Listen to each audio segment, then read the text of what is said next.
Hi, my name is Katelyn Parrish, and I will be doing my informative speech on the life of Chief Sitting Bull. Chief Sitting Bull's courage was legendary.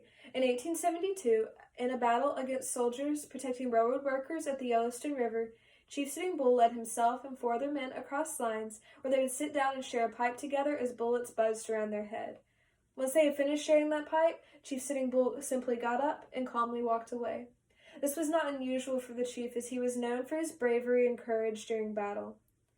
Chief Sitting Bull was born in 1831 near Grand River, Dakota Territory, to a renowned Sioux warrior returns again. His father would name him Jumping Badger, and at the age of 10, Sitting Bull would kill his first buffalo. This was a huge point amongst tribe as it marked the beginnings of a warrior. It is from there that at the age of 14, Chief Sitting Bull joined his first war party, started by his uncle and his father. Here he would be renamed Sitting Bull or Tatanka Ayatanka for his bravery. Chief Sitting Bull would later become a member of the Kit Fox Warrior Party and a member of the Midnight Strong Heart Society. In 1863, Chief Sitting Bull first encountered American soldiers, and later, in 1865, he led siege against troops at the Battle of Fort Rice. But perhaps his most notable battle was the Battle of Little Bighorn, where Chief Sitting Bull was known to have annihilated Army Lieutenant Colonel George Custer and his entire forces. Chief Sitting Bull would become a principal chief of the Northern Hunting Sioux in 1866, and later become chief of the entire Lakota Nation in 1868. Chief Sitting Bull was known for his defiance against U.S. military, was skeptical to U.S. promises, and known for protecting his people's land and fighting at all costs to make sure their land and their rights were protected. However, this fighting would not last, and in 1868, the Sioux became at peace with the U.S. government. However, this peace ended in 1875 at the discovery of gold.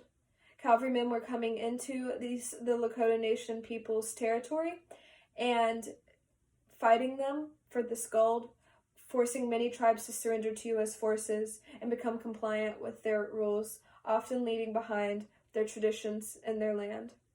However, because of Chief Sitting Bull's defiance towards the U.S. military, him and his tribe went into exile in Canada. During the 4 years in exile, they began to run out of food and supplies, which forced them to return to the United States 4 years later. It is then that Chief Sitting Bull and his people agreed to the peace terms of the Americans, and where Chief Sitting Bull would adapt a friendship with Annie Oakley, who was a famous performer at the time. Because of this adaptive friendship, it gained Chief Sitting Bull experience and performance in the entertainment world. A performance such as Buffalo Bill's Cody's Wild West show, which was a famous show at the time. Chief Sitting Bull would also go on to meet Grover Cleveland, who was a president at that time. It is because of this that Chief Sitting Bull started to gain much media attention.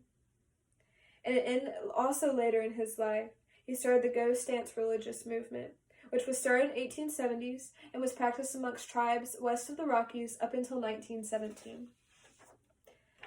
This religion used hypnotics and cataleptics as the priests to place members into certain trances. The growing popularity of this movement amongst Native Americans worried many and would eventually lead to the arrest of Chief Sitting Bull in December of 1890. Whenever Chief Sitting Bull refused this arrest, a fight broke out, and Chief Sitting Bull was shot and killed along with his son and 6 other police officers. Chief Sitting Bull would later be given a formal burial at Fort Yates Military Cemetery in North Dakota. In his life, Chief Sitting Bull is perhaps most noted for his bravery and spiritual intuition, his lifelong dedication to preserving Native American land, and famous for his defiance and distrust to the U.S. military. However, I think it is notable to acknowledge Chief Sitting Bull's intentions behind fighting. And one quote from him about this fighting is this: "For us, warriors are not what you think of as warriors. The warrior is not someone who fights because no one has the right to take another life. The warrior for us is someone who sacrifices himself for the good of others. His task is to take care of the elderly, the defenseless, those who cannot provide for themselves, and above all, the children, the future of humanity. This was the meaning and the purpose behind the war of his people, and is highly notable to determine his intentions behind protecting the traditions and the land of the Lakota Nation. Chief Sitting Bull is a notable political and war hero of the Native American people, and his legacy continues today as many reflect on all the things that he did for the Native American peoples during his life. Thank you.